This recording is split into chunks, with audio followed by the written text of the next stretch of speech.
It wasn't until I became a young adult that I found out people in the workplace will lie on you for no reason. It took me by surprise because where as a child being the oldest daughter and the one who always had to lead a group of people and being one that people respected and being one that was always in a leadership position no matter where I went. It was shocking and confusing to me that people would all of a sudden have an issue with me and my personality.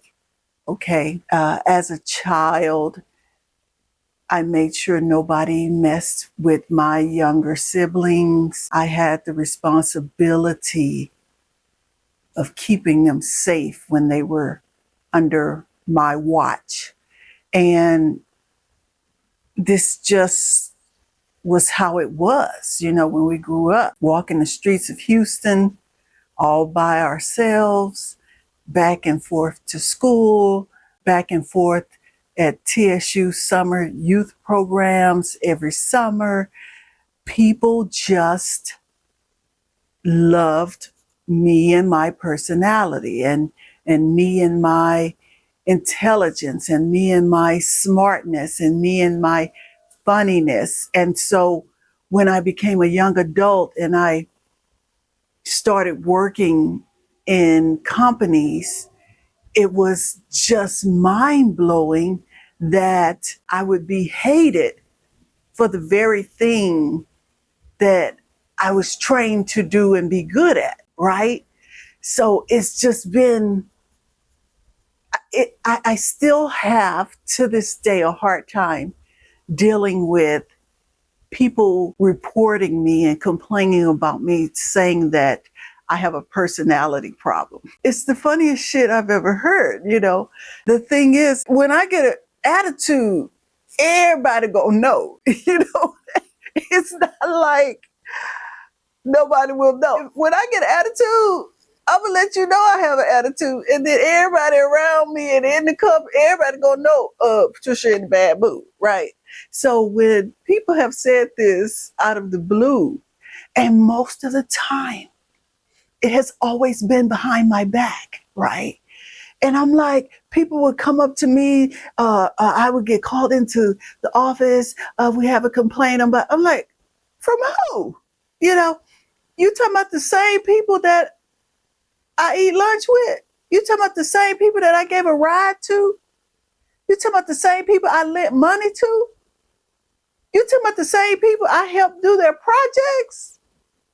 Them the people that say I got a attitude, a personality problem. Wow. And it has always shocked me. But the thing that has hurt me the most is how over the years, the people that know you, your family or whatever, they start believing it. Like they don't know you all of a sudden, everybody is like, well, it must be you. You got to be doing something. Yeah, I'm doing something. I'm minding my own business and being the same person I've been for 20 some years, 30 some years, 40 some years, 50 some years. It's like, y'all really think somebody gonna wake up and have all these attitude problems at a job that helps me pay my bills when I'm the only one that's really supporting myself, in a whole different city and state. I'm gonna come to work at every job and try to get fired. That don't even make sense, And so it has always puzzled me how this seemed to always come up. And I just don't get it. I just don't get it. And so recently I've been going through a lot of my old hard drives and some of my old footage and things like that.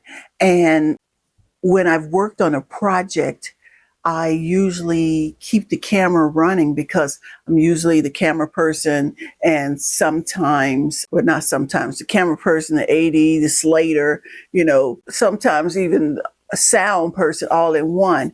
But I've been finding the behind the scenes and watching myself work with other people, right? Trying to see where this attitude and personality conflict occurs and when it develops. And I want y'all to watch some of this stuff and let me know what you see in me to make other people say I'm a problem. Okay, because I don't see it. I don't say I'm just as normal as everybody else. I am a human being. I have the right to get upset like everybody else. I am the director. I am the producer. I am in charge. So I don't understand how I'm not supposed to say something if it's my project, right? And I had one person, I'll never forget this. I'm directing a project for somebody else and I'm telling the actor where to go and the shot I'm going to do. And he gets mad and says, who the hell are you to tell me what to do, where to go, where to stay? I'm the director. I don't know what definition people think director means, but it's the same fucking director definition that you see for Steven Spielberg, for David Ayers, for Spike Lee, for F. Gary Gray, for all these other directors. It's like, what other definition is there? So you're trying to tell me just because I'm female that I don't get the same privileges that all the other people get under the same title? Is that where we're going? Because I haven't figured it out. Now, I can say that one instance is the only time a person has ever confronted me like that. So then this leads me back to you all helping me see where the problem lies, okay? You all helping me to see what I don't see, okay? Because, other people always can help you pinpoint things out. And so that's the path I'm on, trying to figure out where this comes from, where these attacks come from, where this backstabbing comes from. Yeah, so over the next few whatever weeks, months, I'm gonna pull out some of the footage of me behind the scenes directing people or working with people to see if you see what they see or what I see. Because I don't see. I just see me being me. Okay. I want y'all on this journey with me, and I want y'all to tell the truth. Don't be making up shit or lying or exaggerating. Just be honest. If you can't be honest, just shut the hell up. Because I'm gonna know when you're just being mean for no reason, which is what the whole purpose of this series is about. Why are people so mean for no reason? Well, I mean, they got a reason, because the only thing I can see is envy, jealousies, fakeness, wannabes, things like that. But that has nothing to do with me. And I've never been that person. Even the people who weren't good at something and they asked me for help, I still give the honest, good help. I might not even like what they're doing, but if they believe that that's what they can do in their hearts and in their minds, and they ask me for real help, I'm going to give you that real help. But what I've also learned is, and I do know where some of the backlash comes from, like when I first hit the scene in 2008 on Facebook with my celebrity talk show, um, people who were in that show or on that show or around the show when I was doing the taping, they started telling other people what I could do. And so I had a whole bunch of people, an influx of emails and calls and things where people wanted me to come produce or film their project for free. And then we get upset because I don't work for free. Now, let me rephrase that. I don't work for free for people I don't know. If I know you, if I like you, if I'm trying to help you do something and we're working together on a project, yeah, I'm going to help you out. Yeah, I'm going to help you out. But if I don't know you and you calling me and you're demanding me to come film your project or, come help you out. And there have been a few times where I did, go help a couple people out. And when I get there, you talking to me like I'm a peasant, like I'm beneath you. I can tell you right now, that project ain't gonna make it. It's gonna be something wrong with it, which has happened every single time. The moment you insult me or belittle me or try to make me feel like I'm under your feet, you might as well shut it down because it's not gonna work. It's not gonna work. Diminishing me and my skill set and my years of experience at the level that I'm at, the moment you try to curse me in front of other people, your project is not going to be successful. I'm just telling you. Now, when you have respect for me and you work with me and you see that I kind of do know what I'm doing, then that project is going to be phenomenal. It's going to be, that's all I can say. This is based on the experiences that I've had, But one thing I've enjoyed is most of the people that I call over the years, I've had so many acquaintances and people I adored and met as a stand-up comedian. And those were a lot of the people that I've used in projects. And not all the projects were done for, like festivals and things like that, or to be aired. Or a lot of them were done so that I could sharpen my skill set, and in that give them updated footage for their reels, because a lot of them want to be actors, or a lot of them were actors or are actors. And so I was killing two birds with one stone.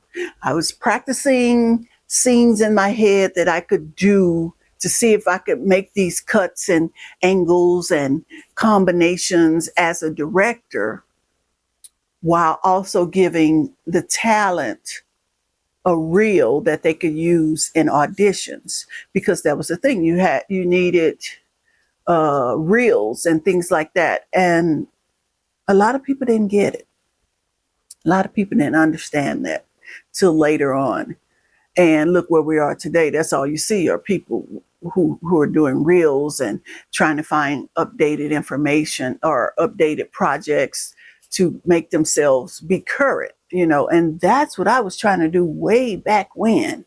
That's what I started in 2008 when I came back to Cal State LA to get my undergrad, and I was just in a more serious aspect of directing and producing and putting stuff together. I'm going to show y'all some of my very first short films. If I tell y'all I laughed at that shit the other day, but in it, I still can see what I was trying to do. I still was happy with what I did as a beginner, and yeah, that's what I'm going to do. So stay tuned. Hit the subscribe button. Leave a like, leave a comment if you choose. But welcome to my channel. Stand by. We're just gonna go around and help him find the spoons, please. I had a tablespoon and a teaspoon. Here's a teaspoon. That we need to really clean that out. No, we're good. Okay. No, don't delete nothing because I need to make sure we're on erase the wrong. Yes, Okay, sir. all right. Yes, sir. Okay? Okay, I got you. I'm fine. Make it up. Just Yeah. from the and now Connor's blah blah blah. Let's do it again. From the picking it up. Then you stir it again, do your little thing. And when you say this is what we have, this is what we have, pour it in the bowl. It doesn't matter. Okay. It's just TV. Joseph, lift this top again.